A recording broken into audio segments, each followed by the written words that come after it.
Somebody in the chat just, okay, perfect. Sorry about that. The wonders of technology. Hi, everyone. My name is Zoe Dill. I'm a manager in the Learning and Community Department at Hart House, one of the presenting partners. Hello and welcome, and thank you all for joining us. We're really excited to be having this super important conversation today. So as with these events and multiple partners, these events don't happen in a vacuum, and today's discussion would not have come together if it were not for the collaborating partners who have all contributed their ideas, panelist suggestions, content, and context. So I just want to take a minute to thank and to recognize our partners. That's the Multi-Faith Center, the Black Students Association, Center for Student Engagement at the University of Toronto, Mississauga, the Muslim Students Association, and of course us at Hart House as well.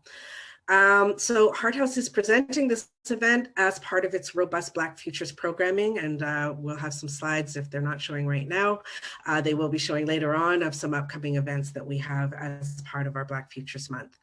So today's conversation is centered on the Black female Muslim and non-Muslim voices that were instrumental in the education, both formal and informal, to what we know today to be the greatness of Malcolm X.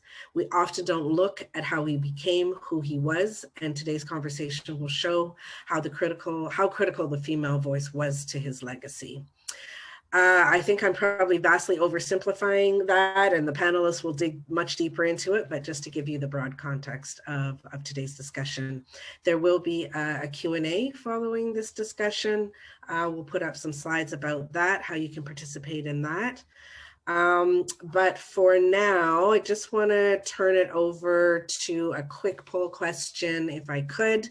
I'll just pop a question in there, and it's, how did you hear about this event? If you could check all that apply, it'll just give you about 10 seconds to respond to that. Okay. And thank you very much for everybody who responded. And again, very delighted to have you with us today. I want to pass it off to Basma Ramadan, who is Vice President, Social Advancement of the Muslim Students Association, one of our partners. And Basma is going to deliver our land acknowledgement and reflection. Thank you very much. And over to you, Basma. Thank you, Zoe. It's my honor to do the land acknowledgement for today. So, okay. I recognize the different treaties from which you might be joining us today, and I want to emphasize that this land acknowledgement is for where the University of Toronto operates. I also encourage you all to look at what land you're sitting on and acknowledge it as well. This land has been a site of human activity for 15,000 years. It is the territory of the Huron-Wendat and Petun First Nations, the Seneca, and most recently the Mississaugas of the Credit River. The territory was the subject of the Dish with One Spoon Wampum Covenant Belt Covenant, an agreement between the Iroquois Confederacy and the Confederacy of the Ojibwe and allied nations to peacefully share and care for the resources around the Great Lakes.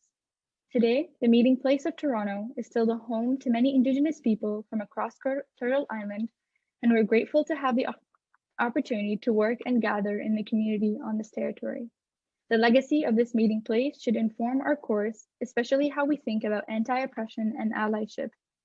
We want to honor this land's original peoples, and we invite others to also think about the past and present day realities of these communities and to holistically question colonial practices that disrupt connections to families, homes, and the earth.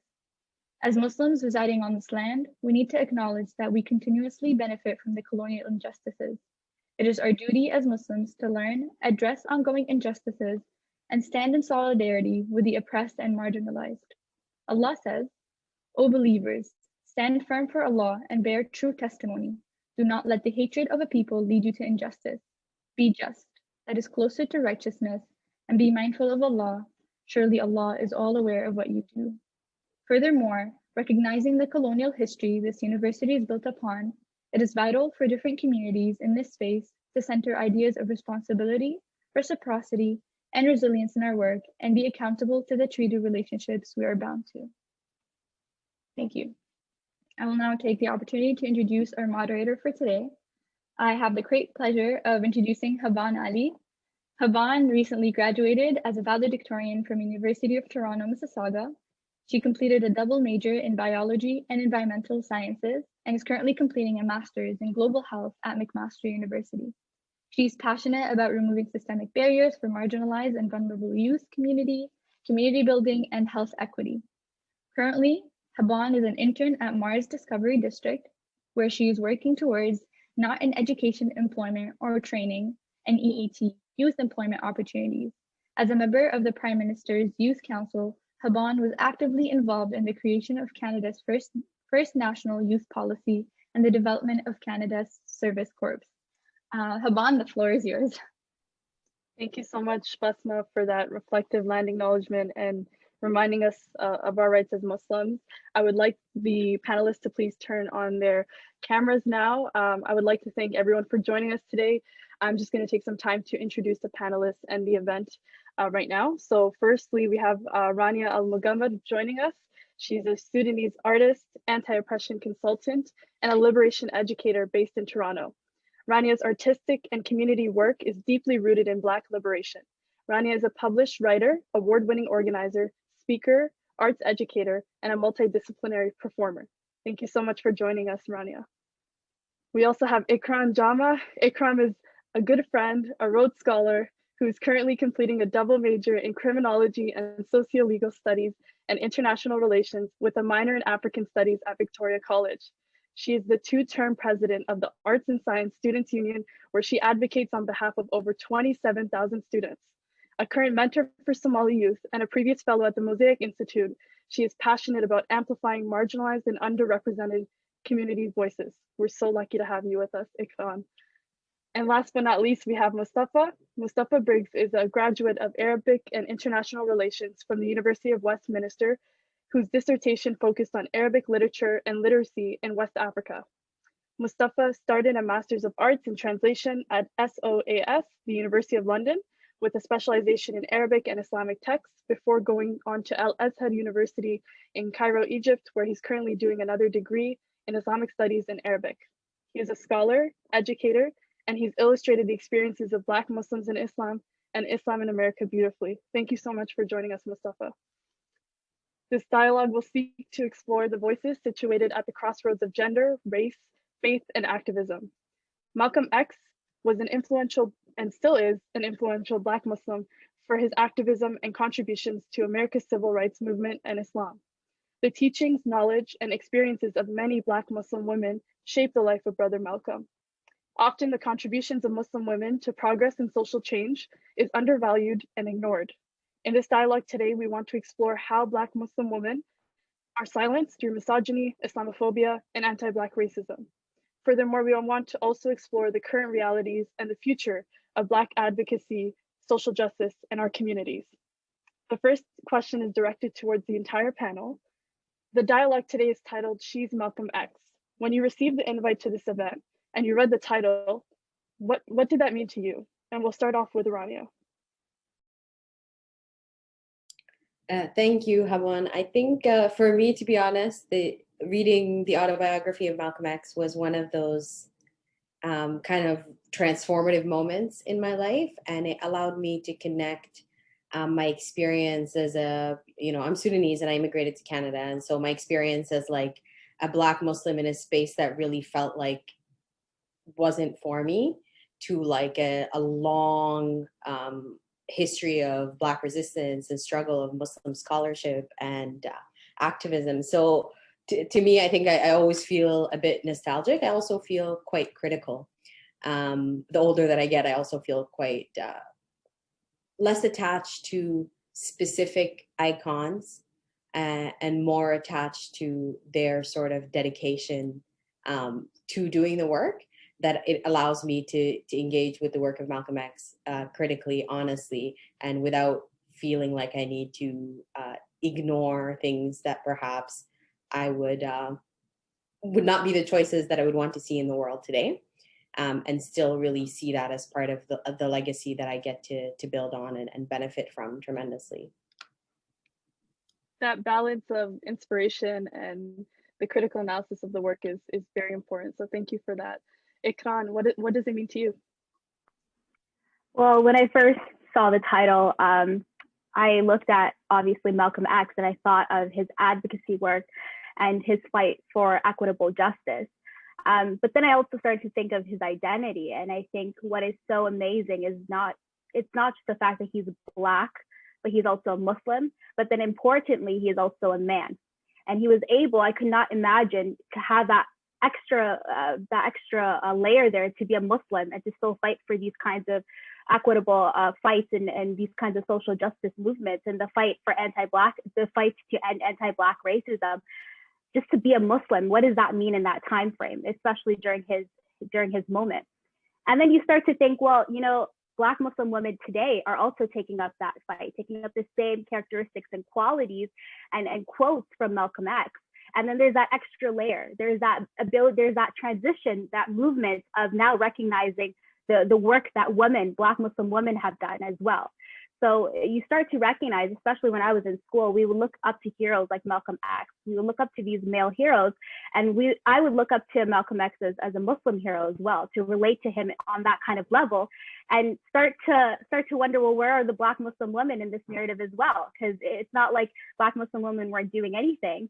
And then you start to think, well, she is Malcolm X. That she aspect brings out that narrative of womanhood, of what Black Muslim women have also accomplished. And then it makes people think, well, let's start to appreciate what women are doing today, what Black Muslim women are accomplishing today, and try to see the same characteristics we saw in Malcolm X and apply that to the women who are fighting the same types of fights in today's society. So those kinds of relationships are the things that really drew me into the title immediately. Those forgotten contributions are definitely something we're all thinking about. Thank you, Ikran. And Mustafa, what are your thoughts? Bismillah ar-Rahman. When I first saw the poster and the title of the event, it reminded me of the history of Malcolm X himself, which is something that, alhamdulillah, I'm best known for my lecture series, Beyond Bilal, Black History in Islam. And after that, that led to 3 consecutive other lectures. One of them was before Malcolm X, the history of Islam in the Americas. And another one was Daughters of Fatima, which was a history of African female Islamic scholarship. And another lecture, so in those 2 lectures, I actually talk about the fact that many people talk about Malcolm X, but they don't talk about the woman that made Malcolm X the man who he was, which was Ella Collins, his elder sister. In the same way, they talk about his involvement in the Nation of Islam movement under Elijah Muhammad, and don't talk about Sister Clara Muhammad, who was the right-hand woman of Elijah Muhammad. And she was the one who actually led the organization when Elijah Muhammad was disappeared for a couple of years in the 30s and 40s. And the same way, when speaking about Islam in America in general, Sheikh Dawood Faisal and his wife, Sister Khadija, you know, these were all women who, if it wasn't for these 3 women, the state of Islam in the Americas would not be as powerful or as strong as it was today. And the men that we champion and the men that we put forward as the face of Islam in the Americas were all made by these women. It was Sister Clara Muhammad who brought Elijah Muhammad to follow W.D. Fard Muhammad, and then he was able to take over Nation of Islam when W.D. Fard Muhammad left. But if it wasn't for Sister Clara Muhammad, there would be no Elijah. The same way, if it wasn't for Ella Collins, who was the one who told Malcolm X about Islam, who sponsored his pilgrimage on Hajj, etc., who adopted him when he was a teenager and he moved in with her in Boston and everything, the man that we know today as Malcolm X would not exist. And she was the one that continued his legacy after his death and continued to run his organization after he passed away. And so when I saw she is Malcolm X, it signifies that these men that we put forward as the face were made by women and will be succeeded by women, because it's strong, powerful women who follow their legacy and who revive their legacy and who manifest what they wanted to see in America, who will be able to take the mission forward. I felt like that was what the event was about.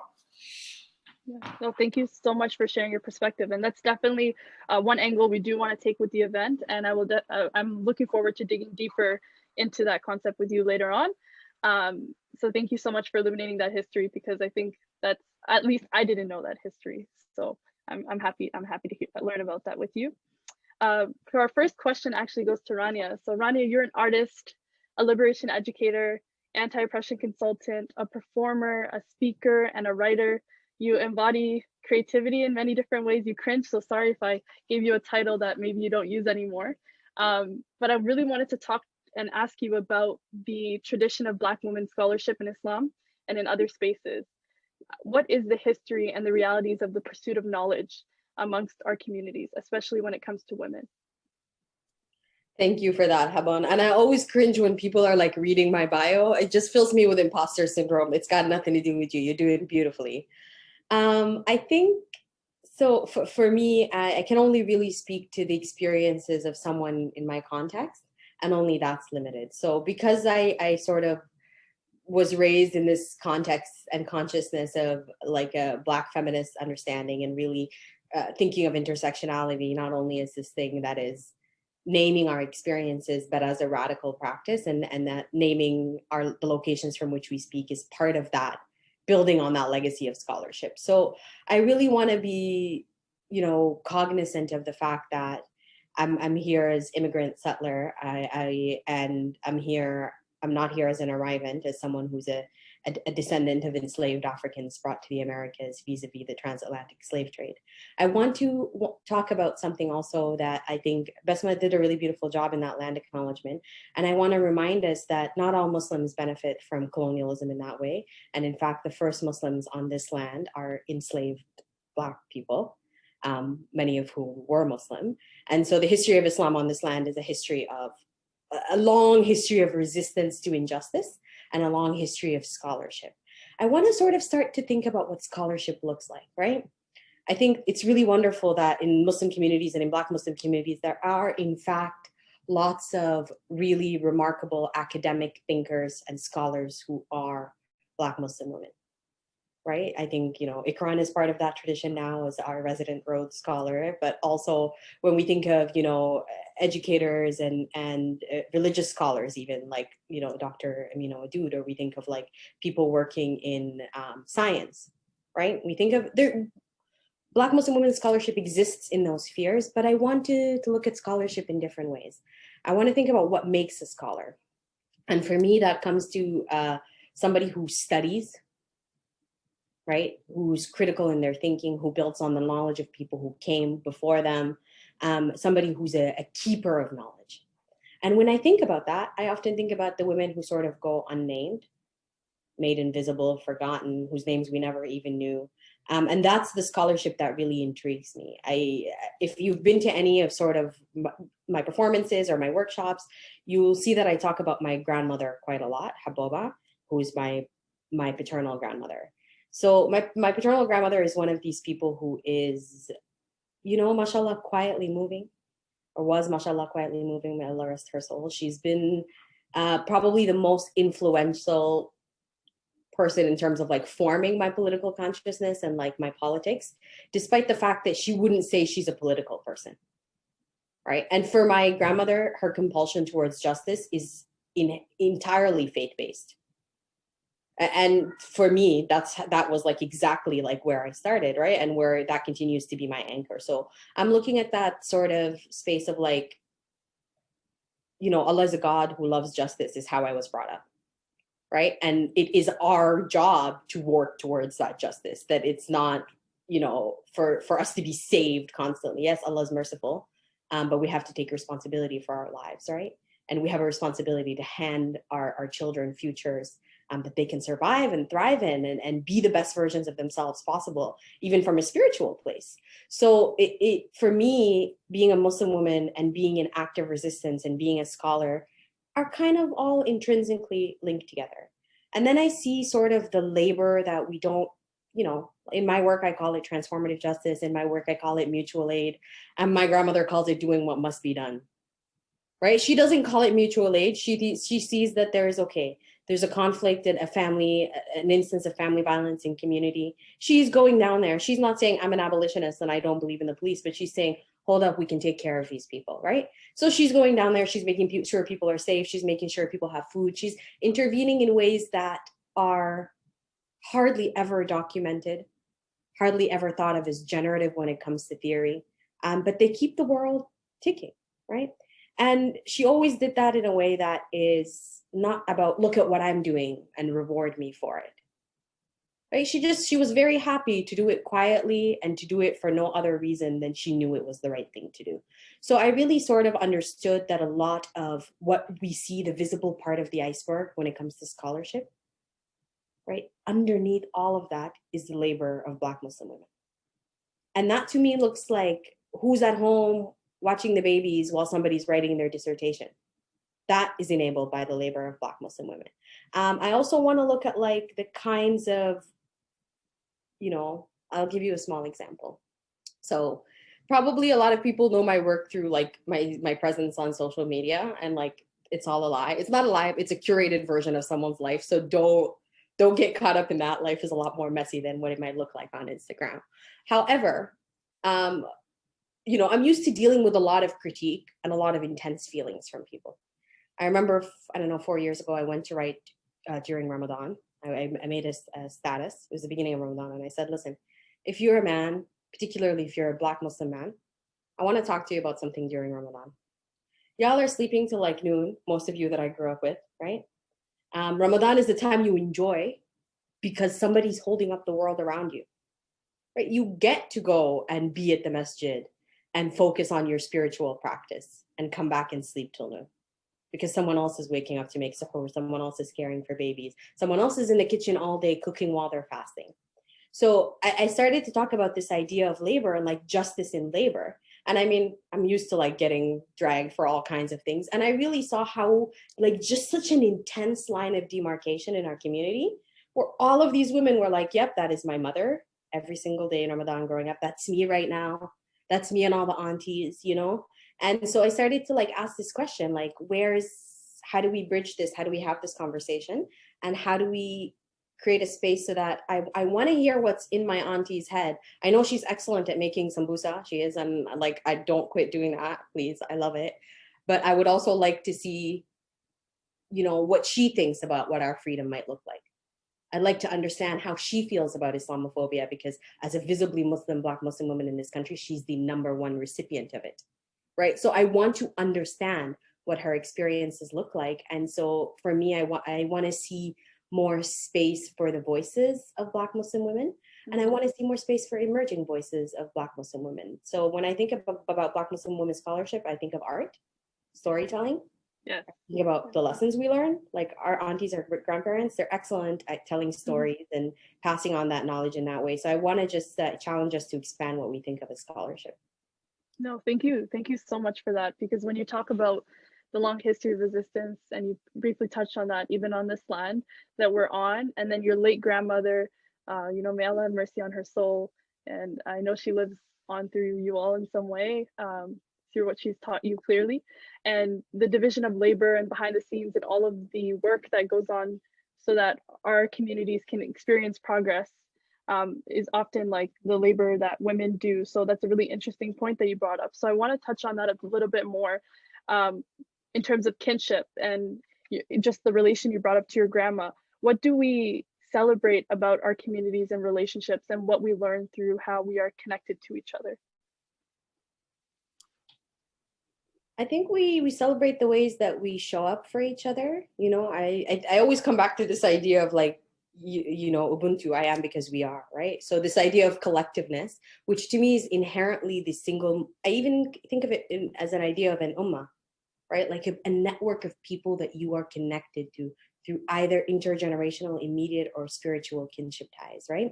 So what does it look like to move in the world, taking responsibility for the collective well-being of that group of people? So to me, I think it invites us to be inherently anti-capitalist, anti-imperialist, anti-colonial, anti-racist, and inherently intersectional in our thinking. Kinship ties to me are the most collective way to look at things. And I also think, I think about the casual way we do it. Like, you know, I remember one of my friends, she's like, how many cousins do you have? I was like, oh, well, I mean, I have cousins, right? And then I have cousins, and then I have like play cousins. Okay. And so I'm thinking about like the ways that we think, like how far our kinship ties extend. And thinking of that as actually the reason we've survived all along. So to me, that's unquestionable, implicit inside all of us, even if we don't name it. It's the nod on the subway, it's the salams from someone you don't know. It exists. I don't think we talk about it, but it's there. No, absolutely. And thank you for that. I really kinship and thinking about it and reading about it and how it's changed, even as because I know you're part of the Sudanese community, how that changed with diaspora, you know, something that keeps me up at night. So thank you for touching on that. The third question is actually for Mustafa. Mustafa, you yourself are a scholar, an educator, and you do an incredible job at illustrating the Black Muslim experience, as you shared some of the work you've done through lectures earlier on. From your scholarly perspective, what were some Black Muslim women's influences on social change in America, on Brother Malcolm specifically, and in Canada? Can you speak to that? Okay, Bismillah. I feel like before even going into that question, which I will do, and I'm sorry if I take like a lot of your time. That's fine. That's fine. I feel like just speaking about the place of female scholarship in Islam generally, and I have a whole lecture about this. It's called Daughters of Fatima, which I will be doing again in February. So if you guys want to sign up to that, you can. But the deen that we follow is a deen that's based on and supported by female scholarship from the very beginning. So not just looking at the Prophet ﷺ's wife, Aisha, who a third of all of the hadith that we have in Sahih Bukhari and Sahih Muslim come from her. She narrated over 2,000 hadith. She was a multi-dimensional scholar in the sense that not only did she know what she learned from the Prophet ﷺ and passed it on to the point where the Prophet ﷺ said, you can take half of your deen from Aisha, and he never said that about any other Sahaba. Because as we know, for example, if we look at the collections of Sahih Bukhari, Sahih Muslim, etc., you'll see the most prominent Sahaba, like Sayyidina Abu Bakr, only narrates about 7 hadith, her father.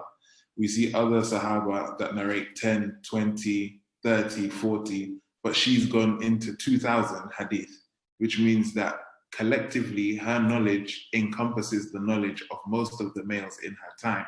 And it was attested to that she was the most knowledgeable in fiqh, in Islamic jurisprudence. It's attested to that she was the most knowledgeable in even Arab literature and poetry. She had memorized thousands of lines of poetry, and she was known for her taste in high culture, in art, her knowledge of medicine. The Prophet ﷺ used to bring Jewish doctors in, and they would teach her so that she would be able to treat the Prophet ﷺ when he was ill, etc. And then we see this again continued in, and this is why I talk about specifically on the African continent, we have a strong legacy of female scholarship as the first university. We're all university students or university graduates. The oldest university in the world was established by an African Muslim woman, Fatima al-Fihriya, the Qarawiyyin University in Morocco. She was from Tunisia and she migrated to Morocco. Her father was a trader. And when her father passed away and left her and her sister inheritance, they used that inheritance, and they were scholars with it in their own right, but they used that inheritance to build 2 masjids and universities in those masjids. It was a madrasa that developed into a university. And so we see Fatima Fihriya established Qarawiyyin University, and her sister Maryam al-Fihriya established Al-Andalus, Masjid Al-Andalus. And those were the 2 main mosques in Fez, which was the Islamic, cultural, and intellectual capital of the world at that time. So that's female scholarship in the African continent from the very beginning. Here in Egypt, where I am currently, we have the grave of Sayyidah Nafisa. We have the grave of Sayyidah Aisha and her masjid. And Sayyidah Nafisa is a very interesting one. She was a granddaughter of Imam Hassan, who was the grandson of the Prophet ﷺ. But she built her own masjid. She used to teach hadith, she used to teach fiqh, and she was one of the main teachers of Imam al-Shafi, who was one of the 4 scholars of the Ummah in terms of Islamic jurisprudence. Everyone follows one of the four schools, most people. Imam Shafi's main teacher was Sayyidah Nafisa, and she was a woman, African woman, we can say, because she was Egyptian, right? And that's part of Africa. And what's interesting about her and her relationship with Imam Shafi is that when he came to Cairo as a student, she was the one that sponsored his education. She was the one that taught him a lot of what he knew in terms of hadith and fiqh. And when Imam Shafi was passing away, he asked for Sayyidah Nafisa to pray that his body be taken to Sayyidah Nafisa's house so she can pray over him before he was buried. And so this tradition continues into West Africa. We see, and it's interesting that Sister Rania mentioned the fact that we come from a society or a community where we see that women are often the ones who sacrifice their potential so that men can thrive and men can survive and men can prosper. So for example, a mother who will cook and feed her family and look after children and do housework while her husband or her son, etc., will go out and be great. The tradition in our community has always been, or should be rather, is that both men and women are supported in achieving greatness. And so as we see women supporting men, we also see men supporting women. So for example, we see the father of Fatima Fihriya leaving her an inheritance to support her goal of building a masjid and building a university. We also see in the northern Nigerian kingdom of Sokoto, Usman Dan Fodio, who established a khilafah in Nigeria, in northern Nigeria, which the framework of it still exists today. He wanted to fight female illiteracy and female exclusion of education in his community, because he noticed that men did not prioritize educating women and allowing them to be on the same level of knowledge as men in order for men to be able to control them and manipulate them. So not only did he issue fatwa or fatwas, and when we hear fatwa today, it's usually like a death threat to somebody or saying, oh, this person, we should be out for them. He issued a fatwa saying that any woman who's not provided an adequate education in her home has the right to disobey her father or her husband and leave the house in order to seek knowledge and in order to seek an adequate education. And he fought for female scholarship practically through educating his daughters to the same level that he educated his sons. And so his most famous child is not his son and his successor, Muhammad Bello, but rather it's his daughter, Nana Asma'u, who played a major role in her father's government and in her brother's government as a political advisor and as somebody who organized and who revived the Yantaru. Many people say that she founded the Yantaru, but she was the one that revived it. But it was a framework of female scholarship where women who were called jajis, who were scholars, would train other women for years, teach them everything they needed to know, set up also entrepreneurial skills and financial literacy and all of those things, and teach them this. This was over 200 years ago, before the UN came with structural adjustment programs and all of these kind of microfinance that they're trying to think. Nana Asma'u had set up this network or revived this network because her mother and her grandmother were part of this network. One female scholar would train, let's say 20 or 30. And when they are all qualified as jajis, as female scholars, they would then go back to their own communities and train others. And so until today in northern Nigeria, there are women who can trace their scholarly lineage back to Nana Asma'u because they are students of a student of a student who studied with her. So that was a practical manifestation of Usman Dan Fodio. And we see the same in Senegal with Sheikh Ibrahim Niass, whose daughter, Sheikha Mariam, recently passed away after tens of thousands of children memorizing the Quran from her. And her school, her Quranic school in Senegal, is one of the biggest Quranic schools in West Africa. And I literally know generations of men like this because she started teaching in the 1950s, and she only stopped teaching recently. In 2000 and whatever.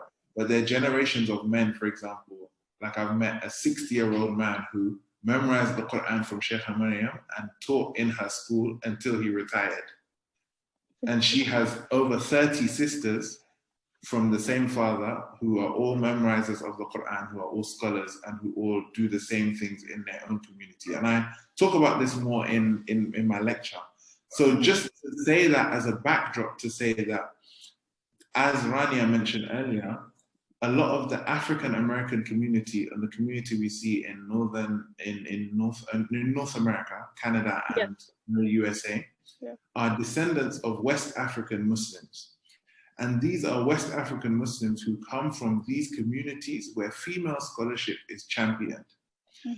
Even if they don't have a direct connection to this lineage or to this information, for example, it's something that's in their blood. And we know as Muslims, the barakah, or the blessing of the prayers of your ancestors, is something that always manifests in their descendants.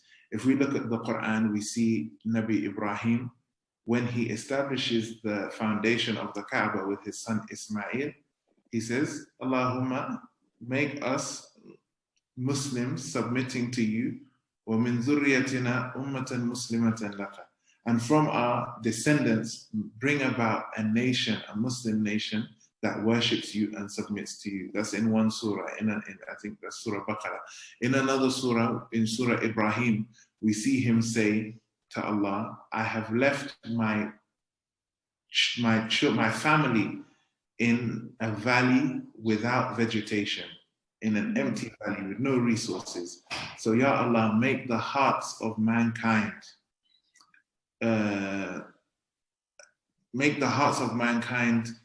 incline towards them, and provide for them min ath-thamarat, from fruits. And we see today that dua is more manifest now than it has ever been, because thousands and thousands of people travel to this valley without vegetation, which is the valley of Mecca, and any kind of produce, any kind of fruit is manifest and is available there. And people there's literally no country in the world that does not have Muslims who travel to make pilgrimage. And that's all from the du'as of a man that was praying for his descendants and praying for this area and praying for these people over 3,000-4,000 years ago. And so the same prayer that Prophet Ibrahim said, bring about a nation of Islam or a Muslim nation from my descendants, is the same prayer that we see the ancestors of a lot of the African Americans today made for them when they were enslaved, when they were carried across. And interesting to note, even before the slave trade was established and before even Columbus discovered America, the brother of Mansa Musa, Abu Bakr Keita, led a navy of 2,000 ships across the Atlantic from West Africa, and he never returned. And that was 2,000 ships full of Muslim men, women, and children. And there is evidence that they did arrive in the Americas way before Columbus even arrived in the Americas. And I talk about that in my lecture, Mansa Musa. So to go to the actual question, the blood of these scholars, the blood of these friends of Allah, the blood of these righteous women and men flows through the veins of these people. And so we see that from amongst these people, and I mentioned these three earlier, and I'll go into more detail now to answer this question. I would say the three main women that have had the most influence on the history of Islam in North America are Sister Clara Muhammad, Sister Khadija Faisal, and Ella Collins.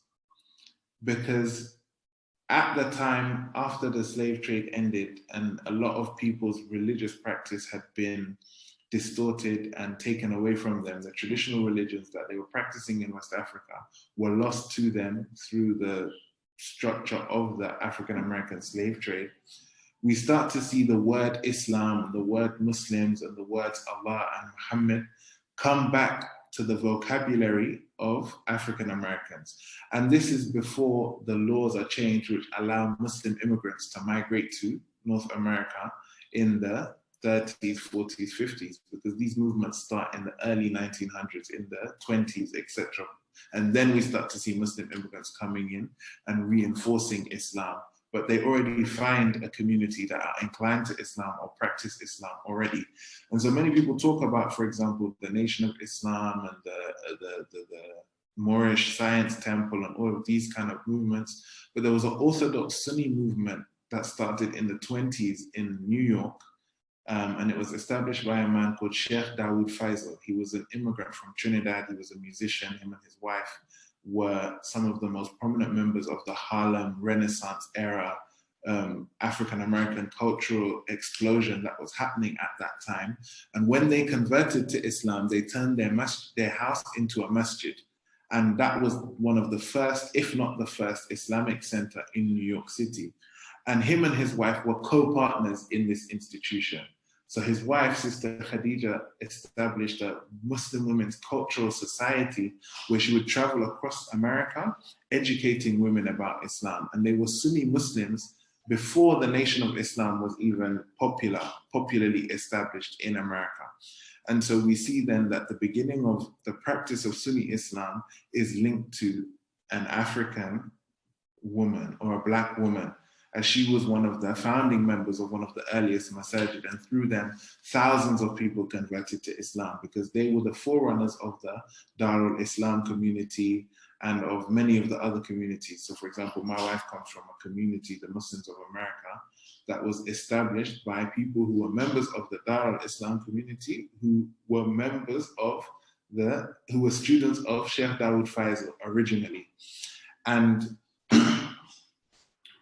through them, we see, for example, people like Imam Siraj Wahaj, the man that's in prison now, Jamil Alameen, Imam Jamil Alameen, who was part of one of the main members of the Black Panther Party. All of these people came to Islam through the organization established in this woman's house. And they went on to affect thousands and thousands of others. And then we see, again, Sister Clara Muhammad, who was the wife of Elijah Poole. She became a Muslim. It wasn't the Islam that we know, but it was Islam in their own way, following Fard Muhammad. And she convinced her husband, Elijah Poole, to join her at this temple of Islam. And from him joining her in this religious organization, he then became the leader of the organization, Elijah Muhammad, and went on to influence over 100,000 people to convert to Islam. And she was the one that established the Muslim schools, which are now known as Clara Muhammad schools. There are over 25 of them across the USA. But not only that, she gave birth to Imam Warith-Din Muhammad. And Warith-Din Muhammad was the person who, in history, led the largest mass conversion to Islam. Because when he took over the Nation of Islam in 1975, after his father passed away, 100,000 members converted to Sunni Islam through him. And he's the product of his mother. He's the work of his mother. Him and his father are both the product of Sister Clara Muhammad. And fortunately, she wasn't hidden in the shadows, but she actually led the organization when Elijah Muhammad was absent. She played a major role in establishing the schools and colleges and in organizing and spreading the Nation of Islam. And so eventually, even though people criticize their aqidah, their religious perspective, through her, 100,000 African-American Muslims, including Malcolm X, including Muhammad Ali, literally through the barakah and the blessings of her work and her dedication, they all became Muslim. And how many people has Malcolm X inspired? How many people has Muhammad Ali inspired? And all of the other members of the Nation of Islam who are now Sunni Muslims doing work across the Americas. And then to bring it to the title of this lecture, Ella Collins. Ella Collins was the older sister of Malcolm X. And when Malcolm X's mother was put in a mental institution and his father had been killed by racists, she was the one that took him in and raised him in Boston. In Boston, it was Boston. And he went to prison. When he was in prison, she was the one that was encouraging him to learn, encouraging him to study, introduced him to Islam. She was a member of the Nation of Islam. When he came out of prison, due to her recommendation, he joined. He became Malcolm X that we all know. And then she became a Sunni Muslim before he left the Nation of Islam. So by the time he left the Nation of Islam, she was already there as a Sunni Muslim telling him, okay, you should make a pilgrimage to Mecca. And she was the one that paid for him to go on the famous Hajj pilgrimage that changed his perspective and changed his life and launched his international career. And so whenever we talk about Malcolm X, people don't really talk about Ella Collins, but Ella Collins is Malcolm X. Ella Collins is the person who made Malcolm X who he was the same way Clara Muhammad made Elijah Muhammad and Warathi Muhammad who they were, the same way Khadija Faisal made Dawood Faisal, Sheikh Dawood Faisal, who he was. And so Islam in the Americas is a direct reflection of Islam in general, because I mentioned Sayyidina Ibrahim and Sayyidina Ismail, but it was an East African woman, Hajar, who was the one who was put in Mecca and founded Mecca and gave birth to the son who laid the foundations of the Kaaba. And so every day when we face her city 5 times a day to pray, and when we travel on Hajj once in a lifetime and run in between Safa and Marwa in imitating her actions, Islam itself is built upon the foundations laid by a Black woman. And this is just a reflection of that. And so the way Islam spreads, it spreads in this way, and it's a complete mirror of how the deen that we know and the monotheistic tradition that we all follow, the path of Ibrahim, which includes Judaism, which includes Christianity, which includes Islam, are all laid on the foundations of Black womanhood. So that's something that can never be divorced from the deen. Absolutely, and thank you for that, Mustafa. I'm sure it's difficult to synthesize the entirety of Black Muslim women scholarship in a panel, but I'm looking forward to following your work and learning more, because that was really insightful. So thank you for that.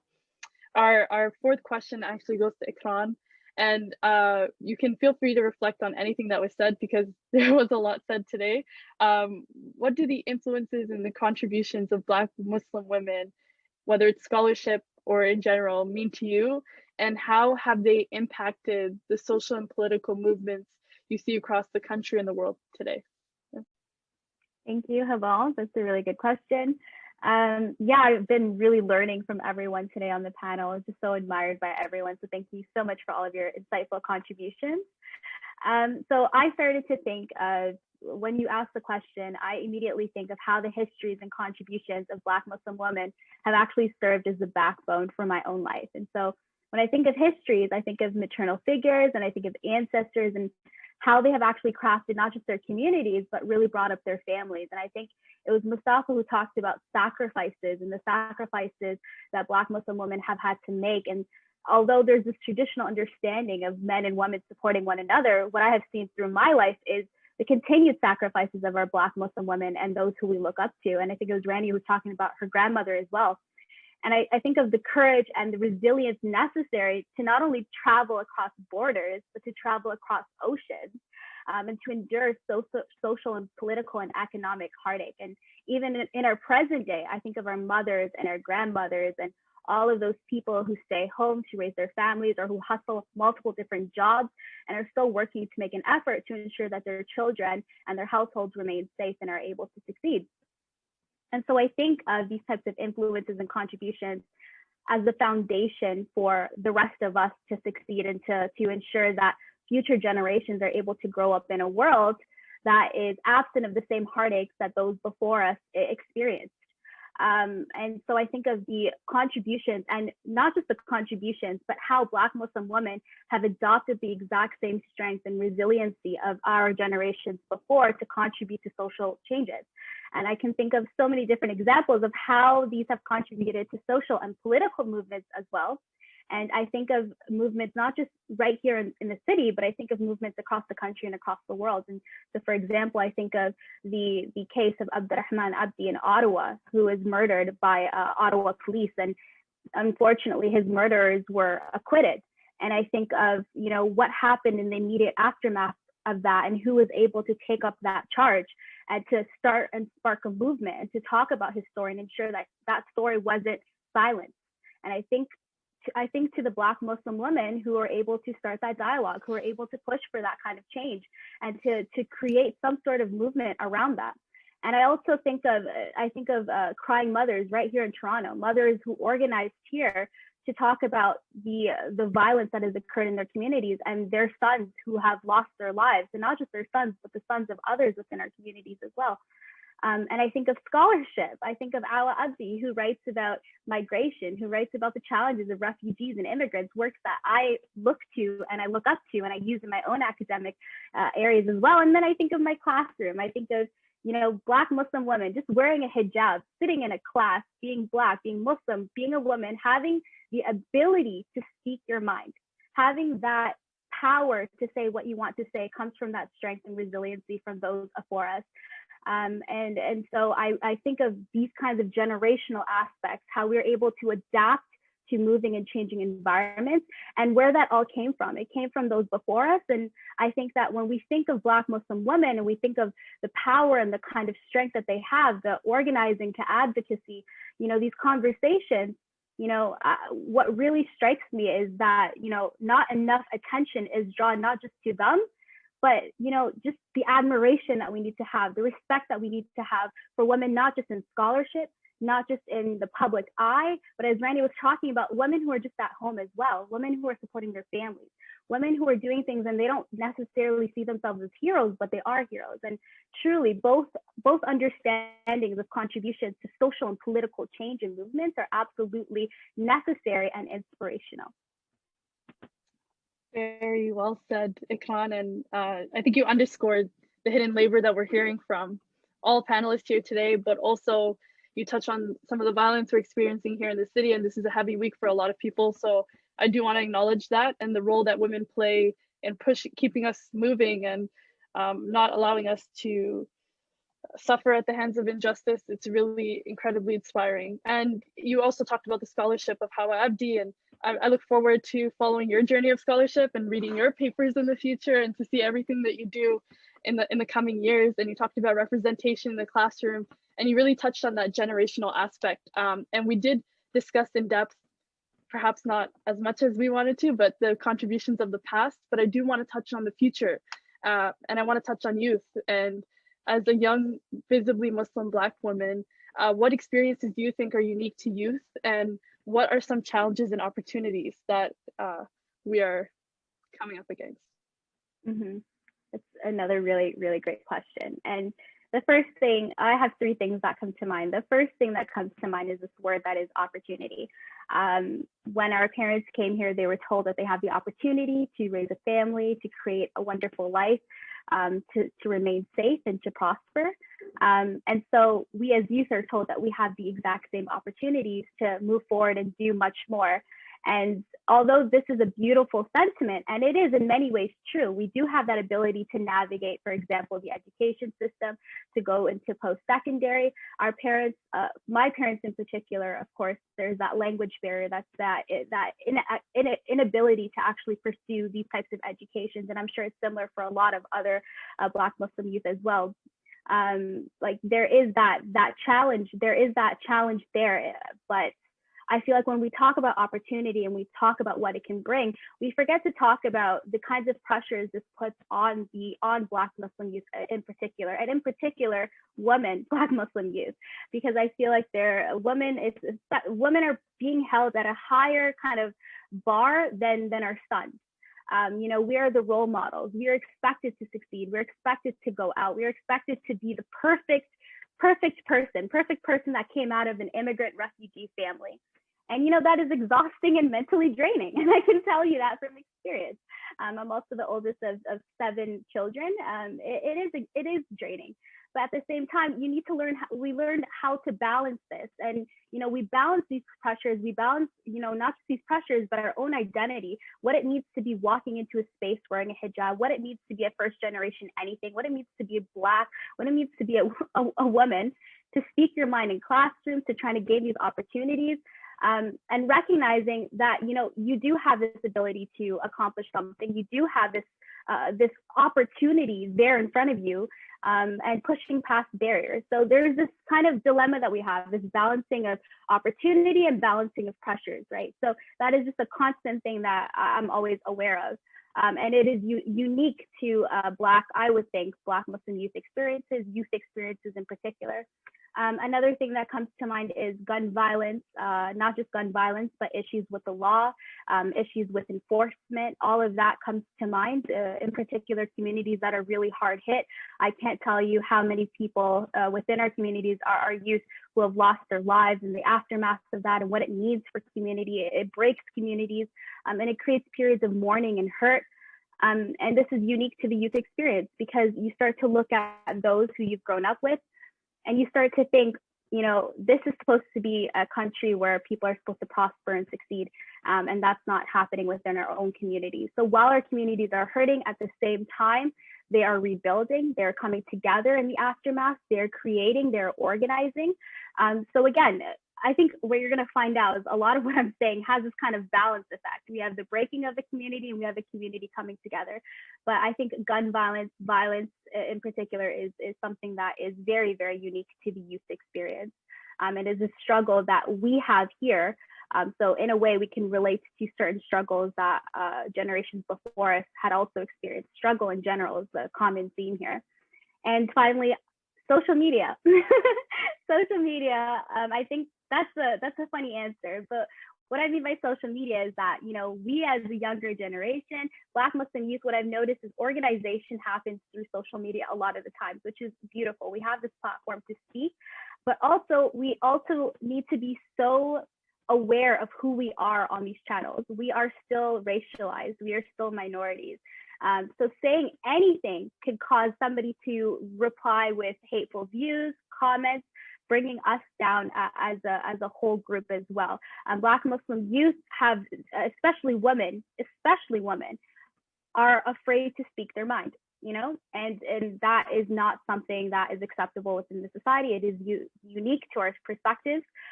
But while we see that on social media platforms, again, as I've been talking about so many times, and I think this is a general theme throughout this talk, we are still resilient. We are still strong. Even though we experience this online, you're not going to see anybody, you know, stepping back or stepping away from any movement. We still see organization. We still see action. So, you know, there are challenges on these platforms, but at the same time, there are opportunities to ensure that we all collectivize, not just in one city, but we see movements across the country. So I think that is a particularly not just incredible thing, but inspiring thing. In the face of hate, we're able to still overcome. So I just see those three themes in particular that are super unique to Black Muslim youth experiences. And in particular, a lot of these have different consequences when it comes to Black Muslim women youth as well. No, you captured that beautifully. And resiliency, even though we shouldn't have to be, and the beauty and the promise of life is what gives us hope and keeps us going. And even as the elder of 7, like you mentioned, you give inspiration to your siblings and you set a hard path, a good one though. And it's the inspiration we give all of each other as a community of Black Muslim women. So I'm so happy you exist, Ikran, and I'm happy that you do the work that you do. And you bring me a lot of joy. So thank you so much for that. We are actually entering almost the question period. So if you can put your questions in the Q&A function on the lower bar of Zoom, we would appreciate that. We have our last question and it is directed towards Rania. Rania, how do Black Muslim women's unique experiences impact how they are recognized, celebrated, and even acknowledged? And I think we touched on some of those aspects here today, but I would love to hear your thoughts on that. Honestly, I often tend to think in songs, right? So whenever I hear people talk about Black Muslim women, what comes to my head is Mariah Carey, Why Are You So Obsessed With Me? Right? And it's, to me, such a really bizarre place to be, where you are like looked at but not seen. You know, you're really quite hyper visible in all the scary ways, right? Hyper visibility for hate from communities outside of yours, whether that is racism, misogyny, or Islamophobia, right? You're targeted for hyper critique and hyper surveillance in community. You know, when we were kids, me and one of my best friends, Idil, we used to joke all the time about like the anti-surveillance networks, right? So there's like a hyper watching of the things that we're doing and the choices that we're making. And this idea that like we wholly define our communities in a way that feels quite unfair. And to me, it isn't that we're particularly oppressed because we're Muslim women. I want to be really weary of that narrative. To me, it is because that it's part of a sort of a culture of misogyny that exists in all faith communities, in all contexts, faith or no faith, and looks different in different spaces. So I definitely see like a really, you know, an intense, I get like unsolicited advice from people constantly about, you know, wear the hijab, or like, don't say these things online, or, you know, and even if and it's not even about me giving me nasiha and wearing the hijab, okay? I'm actually open to that conversation from my sisters all the time, from like my sisters being my sisters in faith, right? I think it's the piece around the fact that I'm supposed to be responsible to be an ambassador of some sort, right? And I'm like, dude, like your name is Muhammad and here you are sending inappropriate photos to girls on Instagram. Like, why aren't you, your name is literally Muhammad, shouldn't you take some responsibility for representing the faith? So I think there's like a particular hyper focus on Black Muslim women and a lack of like ability in a broader, particularly a broader Western context, to look at Black Muslim women in a way that is beyond subject, object, or problem, right? You know, we're studied, we're researched on, our bodies are legislated on, we are controlled, sequestered, our movements are surveilled. When you look at like organizers, Black organizers in the city, so many of us are actually Black Muslim women. So there's a particular area of risk and then ways in which we're criminalized. And I really want to touch on something that Ikran brought up. We're the other side of the game, my friends. We are the people who are left behind when out in the streets, our cousins, our sons, our brothers, our fathers, our friends die.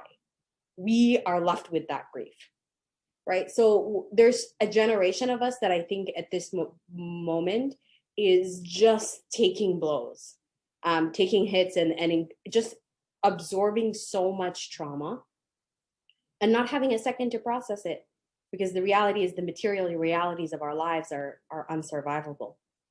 We live precarious lives at precarious intersections, both in the material and the immaterial, both in terms of trauma and in terms of the food you put on the table, your housing security. And at the same time, I really want to think about the ways that we think about Black Muslim women as spoken for, but not doing the speaking, studied, but not doing the studying, legislated on, but not doing the legislating. So there's a really objectifying, like literally as in treating someone like an object. And then I think there's quite like a hyper fetishization of Black Muslim women, right? As there is of all Black women's bodies. And I think there's like this obsession with like unveiling, right? Like, oh my God, I can't even tell you how many articles I read, you know, behind the veil, unveil this. I'm like, why are you so obsessed with undressing people, right? So there's like a real particular like hyper focus on Black Muslim women in a really dangerous way. But simultaneously, I think there's a really remarkable way for us to uphold and see each other. So there's like so many, I'm very grateful every single day that I have so many Black Muslim women in my life that I can call my friend Hawa and I can say, Hawa, you're never going to believe what happened to me today. And I don't have to give Hawa like footnotes so she can understand what I'm saying, right? She's like, oh yeah, I feel you, I get you. So there's that uptake, and there's those networks of solidarity and support. I think there's so much more visibility for us in the world today, and which comes with its, you know, with its harmful effects. I think in terms of digital spaces, which is also part of my work, I look at like the fact that we're actually some of the recipients of the worst like vitriol and hatred online, and how like our visibility comes at a price of our well-being, our psyche, and our safety. And at the same time, I think it's, you know, I've been organizing for so long now that I don't need institutions to acknowledge me. 99% of the time that makes you the token, right? Is that I just want to know that the people I see me back. And when it comes to Black Muslim women, that is, you know, extremely evident. So thank you for the question, Hama. No, thank you so much for that beautiful answer. Like, you captured a lot of things that we think and talk about very succinctly. And it can be exhausting at times, that hypervisibility, being spoken over, defining aspects of culture constantly, but the beautiful networks we create. And like, I love being a Black woman, and I'm so happy that this is how I get to experience life. And now we will be going into the Q&A period. So I will be taking questions that the attendees are actually giving us. And the first question comes from Rafia, and it says, I came upon this line in the autobiography of Malcolm X on page 96, where it says, all women by their nature are fragile and weak. They are attracted to the male in whom they seek strength. Do you think his views with regards to women were a bit outdated? And I have thoughts, but I'll let the panelists answer that. Yeah. Does anybody want to take that? I mean, I can take a stab at it. I feel like the Malcolm X scholar is in the house, Yep. so I'm gonna try Mustafa. So I think something that's really important here is that's I think the piece that I was trying to touch on in my first answer, which is that we can absolutely look to the organizing of Malcolm X and still feel critical about statements like this, and it doesn't mean that we can we wholesale throw out his work and his legacy. But we can look at that. I would want to situate it within the context and the time that it happened. And then I would want to challenge that with, in reality, are some of the things that are being said consistent with the choices that Malcolm X made in his life?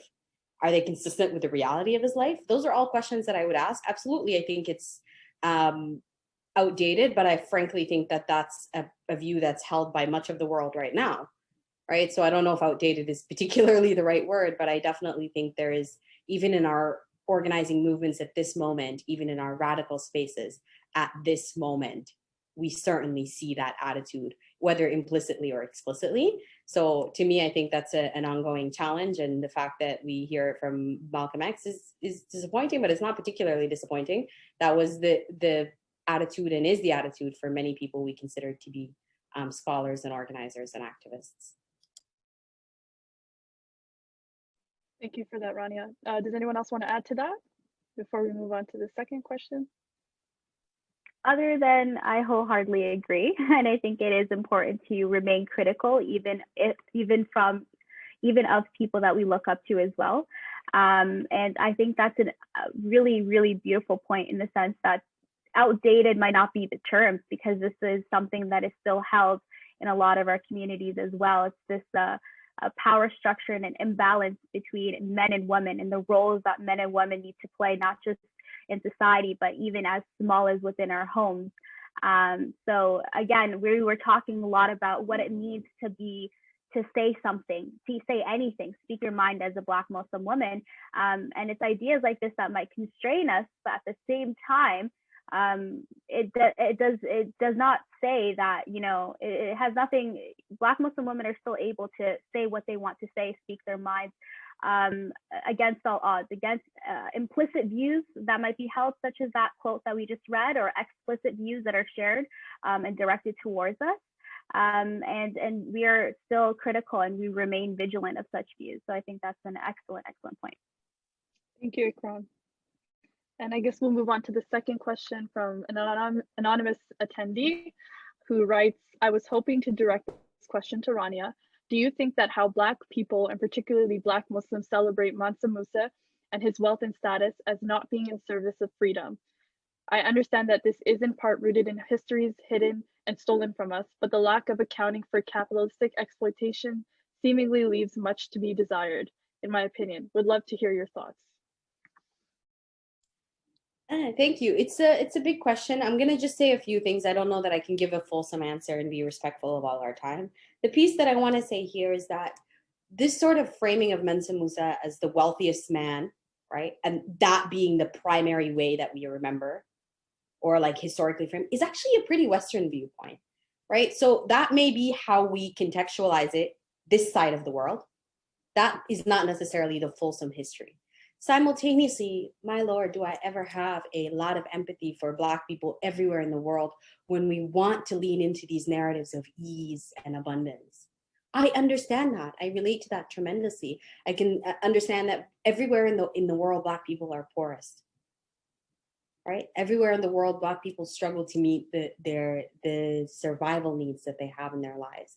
So I completely see why, when you are living inside conditions of poverty and you're disempowered, and secondly, when you have been disconnected from knowing your actual heritage and history and ancestry through tremendous traumatic experiences, whether that is the transatlantic slave trade, whether it is the Arab slave trade, which is the longest running slave trade in the world, whether it is the, the myriad of ways that Black people are exploited in the world, that disconnect from your heritage and your actual ancestry, the desire to connect to something softer, right? Something more cush, something that of abundance and ease when you've only been handed scarcity. I completely understand that and empathize with it to a large extent. I think I have a privilege that a lot of Black people don't have, which is knowing my heritage quite far back. And so I think I have to be very mindful of like what it looks like to to judge or to critique from this side of the line, and that not all of us have that privilege, and a lot of us have had that stolen from us. So that to me feels helpful. The other side of this is absolutely capitalism is unsustainable, but we've all been schooled in it. I think if you're familiar with my work, you know, I say capitalism is a scam constantly, and it is. It's a pyramid scheme. So I want to think, I do want to be critical of that, but I don't necessarily want to blame or the ways that some Black folk sort of subscribe to or connect to this narrative that is really still quite Western. Thank you for that, Rania. Does anyone else want to add to that before we move on to the next question? Yeah, I'd like to add to that. Just because I have a lecture about Mansa Musa called Land of Mansa Musa, where I talk about not only Mansa Musa as a figure, but the political and socio-historical landscape that he came from and the Islamic empires of West Africa. And as Rania said, I feel like it's a very Western way of looking at Mansa Musa, because he only became relevant to world history when people realized that he was the wealthiest man that ever lived. Before that discovery was made and his name was spread everywhere, he had built one of the oldest higher education institutes in the world, the Sankore Institute, which is over 700 years old in West Africa. That I have a video on YouTube talking about the fact that, you know, the level of mathematics and medicine being taught there was equivalent to the Ivy League universities of today in the middle of West Africa. And until now, people don't talk about Mansa Musa as a scholar. They don't talk about Mansa Musa as a patron of the arts. They don't talk about Mansa Musa as a revolutionary in his society, but they only talk about the fact that he was the wealthiest man in history. And the second part of that is, I feel like it's very, very unfair to judge people in the past on standards of living and ideologies that are very, very recent. So for example, in those days, democracy in those particular societies did not exist. War and conquest and empire was the currency of the time. And even though, you know, it's not to make excuses for certain things, but we are a much more conscious and a much more liberal and a much more widely educated generation. And so, for example, to deconstruct Mansa Musa from a, you know, neo-colonial, liberal perspective in the 21st century, to look back at the actions of a 13th century monarch in a modern day 21st century lens, I feel is very, very unfair. And I think it's a tendency that we have, especially people who are educated, people who go to university, people who are exposed to all these ideologies. We take this lens that we're given with our modern education after things like the Bill of Human Rights have been established, after, you know, we read Lenin's criticism and Marx's criticisms of capitalism, after we see the devastation that capitalism has had through imperialism and colonialism on the developing world. And then we take that lens and we reflect it back into 13th century West Africa, where there was no democratic political system that would have established justice or established society in a better way than what Mansa Musa was doing at his time. So I feel like that's also something that I've noticed happens a lot, and I feel it's not fair to those historical figures. And reflecting on what was said about Malcolm X as well, I just feel like when we study, and part of the classical education, so if we look at the history of classical education, it was always based on the trivium and the quadrium. So the trivium was rhetoric, logic, and grammar, and then the quadrium was learning about music, arithmetic, etc. When we study logic, and logic was made to be such an important science classically and historically from the time of the ancient Greeks, even in our Islamic curriculums, mantiq was a major science studied alongside hadith, etc. It teaches you how to think, and it teaches you about critical thinking. And one of the pillars of critical thinking is that it's not every idea that you're forced to adopt, even though you can entertain them. So everyone's opinions are just opinions. Malcolm X was a flawed human being, just like we are all flawed human beings. There's only one perfect human being, which was Sayyidina Muhammad sallallahu alaihi wasallam, according to Muslims. But everyone other than him, you can take and leave what they have to say. And it's not everything that someone says that will be 100% reflection of the truth.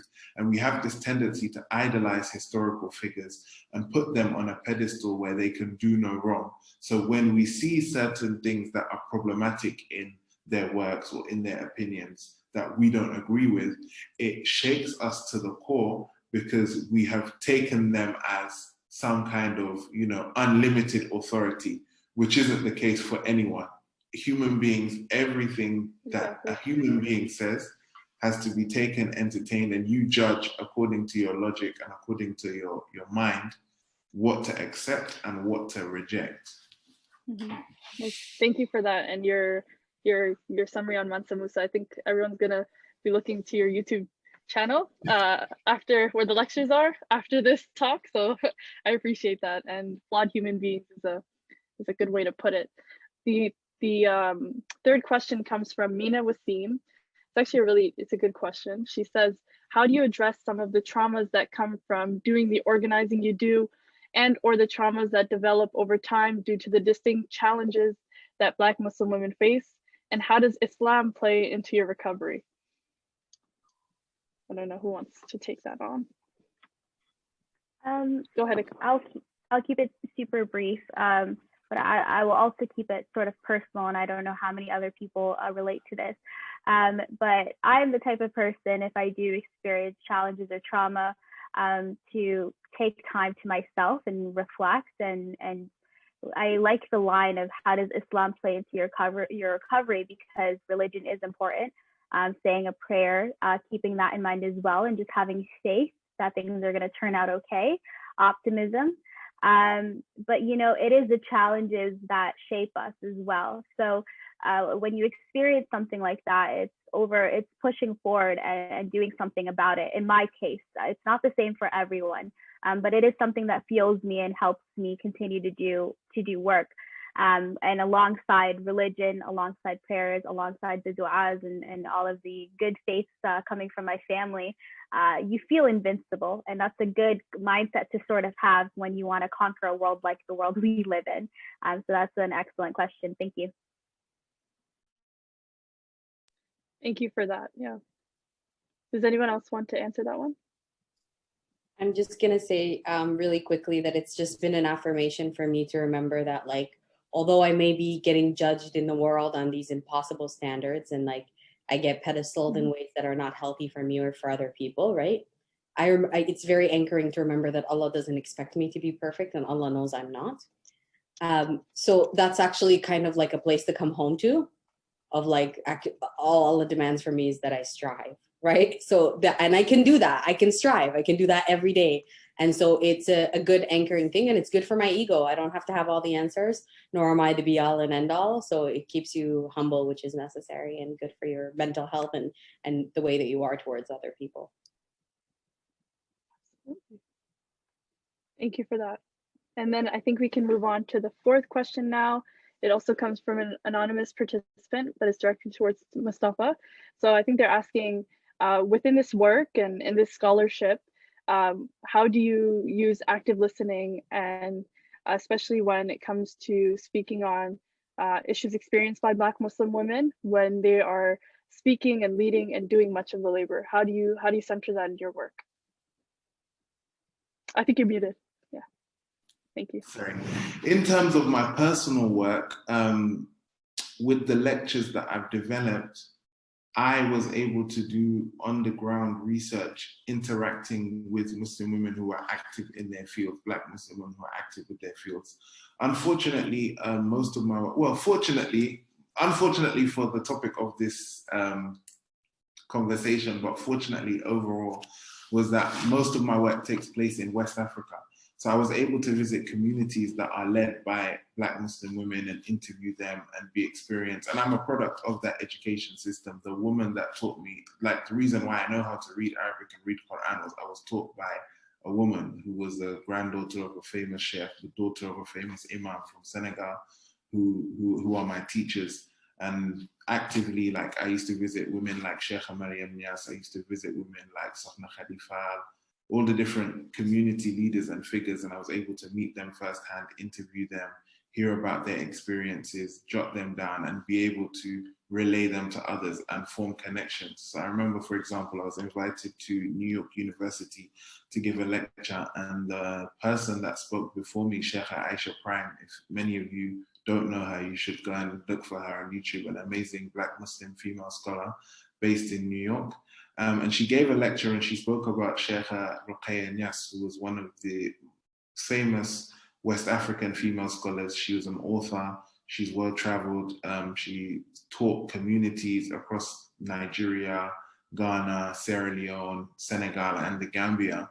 And she's written 3 books. One book is specifically for Muslim women, and it's an advice on deen and daily life. So how to interact with your husband, how to interact with the community, which is refreshing to see, because usually when we see books of advice for Muslim women, they're usually written by Muslim men. So she was a Black Muslim woman that wrote a book for Black Muslim women. And so the Sheikha Aisha Prime mentioned her, spoke about her work, and she was speaking about her in the past tense. Whereas Sheikha Mariam was actually, Sheikha Ruqayya, sorry, was actually present in New York at the time that that lecture was taking place, and I was going to visit her afterwards. So when I gave my lecture, I said, Sheikha Ruqayya is actually present in New York, and we'll be able to visit her, and you can get her firsthand. And so I saw the interconnection between 2 generations of female Black Muslim scholarship, and I was able to facilitate that. And so when speaking about active listening, I also feel like it's very important before you speak about a subject to listen. You know, we have this African proverb, you have 2 ears and 1 mouth, because you should listen twice as much as you speak, etc.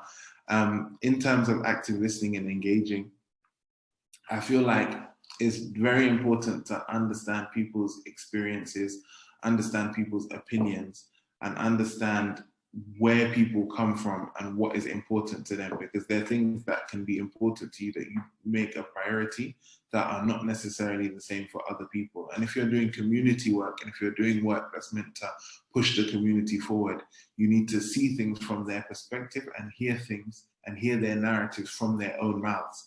And it's very sad that we have a tradition of men, especially within the Muslim community, of men taking the voices of Muslim women, in the sense that they silence Muslim women and speak on their behalf without consulting them or without understanding what they go through. So like, I grew up listening to, or hearing, rather than listening to, because I didn't actively listen, but hearing lectures where you see, for example, men policing women and then giving like making ridiculous generalizations. So like, for example, things like, oh, women, I don't even want to repeat some of the things that we all grew up hearing, but it's something that this person clearly has never spoken to a woman in his life about these issues and doesn't know where to approach them.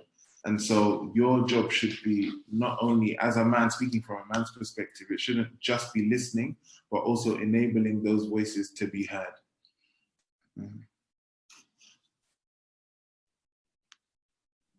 And Ronnie has left a comment in the chat for one of the questions. Do you want to speak on that?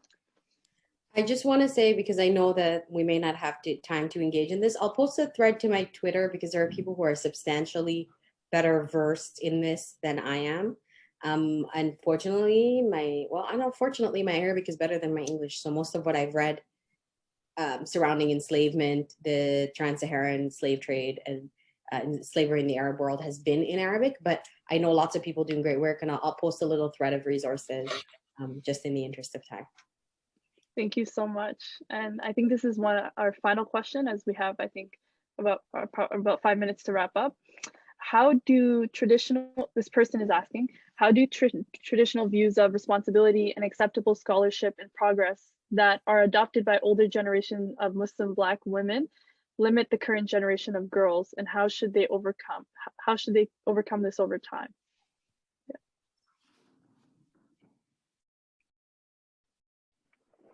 I think that this was a kind of issue that I was trying to tackle in the question. I still tackle this, because there is that responsibility on us to succeed.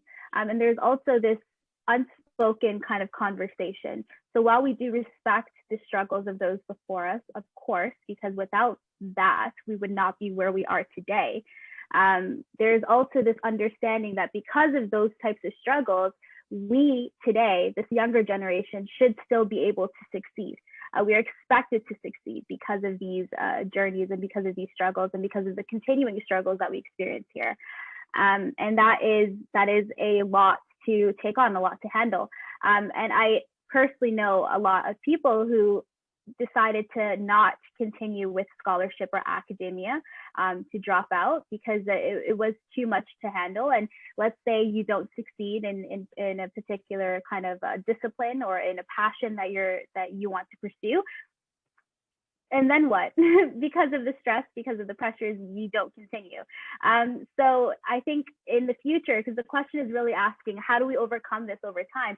I think it comes with a sense of not just community building, coming together and understanding this is a shared experience that isn't talked about a lot, because there comes shame and there comes fear by vocalizing these kinds of things, especially when you try to vocalize them to the people that you respect the most, who are your older generations. The conversations don't flow.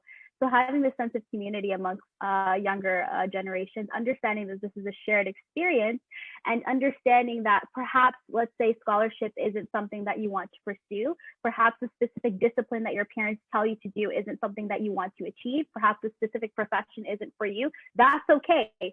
Having a culture of saying that is okay is something we need to create as a younger generation and continue to pass that along to our children.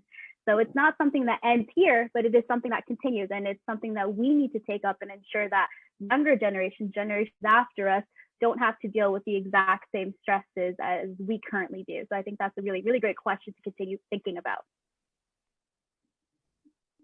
Thank you, Ikran. I just wanted to add that we argue. That's how we handle it in my family. We argue respectfully, and we argue with a lot of empathy and context for my mom, for my grandmother, for my aunties, like with just understanding the world that they came from. I recognize that nearly every generation of women in my family had to bite down on their tongues in order for me to even be possible. So I have to remember, right, that while they critique me, they want to protect me. While they challenge me, they understand what it took. While I sacrifice, it wouldn't be possible without them. So I think keeping that at the forefront of my mind and just trying to have intergenerational conversations has been really important for me. It's been easier for me, perhaps because of my language skills, to like have those conversations in my community, but I recognize there's a tremendous intergenerational disconnect. I also think like just fundamentally a redistribution of labor in our domestic spaces and like the most intimate spaces is really urgent, because, if you want to go to university, fine. In my family, it was actually expected. Like I'm the fourth generation of my family to go to university, women and all. So it wasn't like this thing that was discouraged. It was just like what I did in university was the issue. And it was also the fact that you were expected to go to your lecture and like still come home and make tea, right? And so like you still had to have that. You were not given the space to succeed. It's not like you were told, don't do this, or quite as explicitly in my experience. So I think a redivision of that labor and an understanding of what it takes, intergenerational conversations, and then it's okay to challenge our elders respectfully. I think that's really important. And I think in the same way, we should be open to being challenged by younger people. I mean, y'all are probably a lot younger than me, but at least at the point that I am as somebody who's like parenting, to be able to like challenge, to receive that with openness, and not to just adopt the same models of like, you don't challenge your elders at all. And I just recognize I live in a different world than they live, than the world that they grew up in. And we just need different skills and different resistance. And, their resistance looked like making sure their daughters went to school, right? Like my resistance looks like tweeting sometimes, and they may not understand that, but yeah, it's the way it is now. That's beautiful. Thank you for that, Rania and Ikran. And you're very right. Like we are so thankful for everything that they've done, even though it may look different to what we are currently doing. We wouldn't be here without them. This was it was a beautiful discussion. I have a lot to reflect on, and I feel like this conversation can go on for hours, but unfortunately we don't have hours. And I know it's pretty late for you, Mustafa, where you are. So Thank you for joining us, even with the time zone difference. Rania, you brought such incredible perspectives, and your flowers kept me going too. In the background, and Ikran, like you're brilliant. You're a voice that you should have a podcast. I'd listen to you. So thank you all so much for bringing yourselves and your knowledge and your scholarship and all of your thoughts and opinions and perspectives. They're so valuable, and I'm definitely going to be reflecting a lot after this event.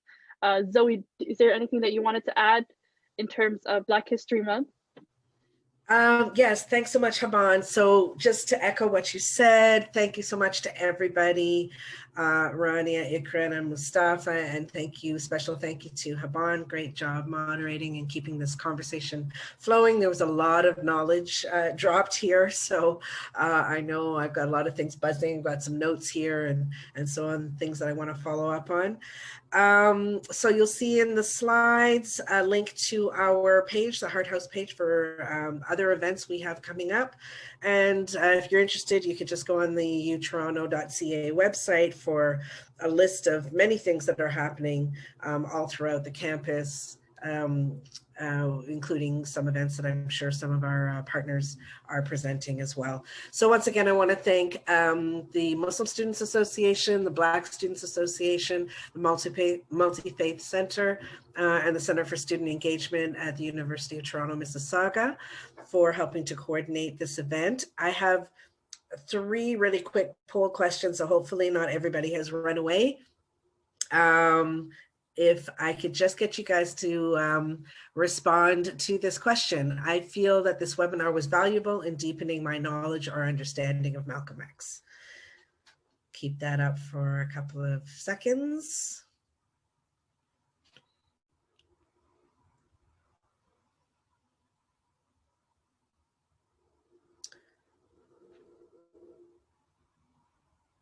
Okay, we can go to the next one.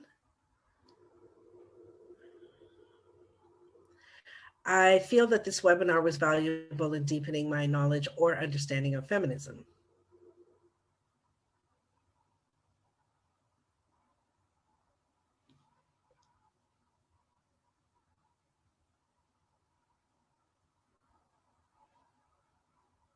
And the final question. Oh, maybe that. Oh, okay, here it is. I feel that this webinar was valuable in deepening my knowledge or understanding of intersectionality. I think we had a lot of discussions about intersectionality, whether it's female, about gender, about race, about religion. So hopefully you will all agree as well. So once again, I want to thank you all.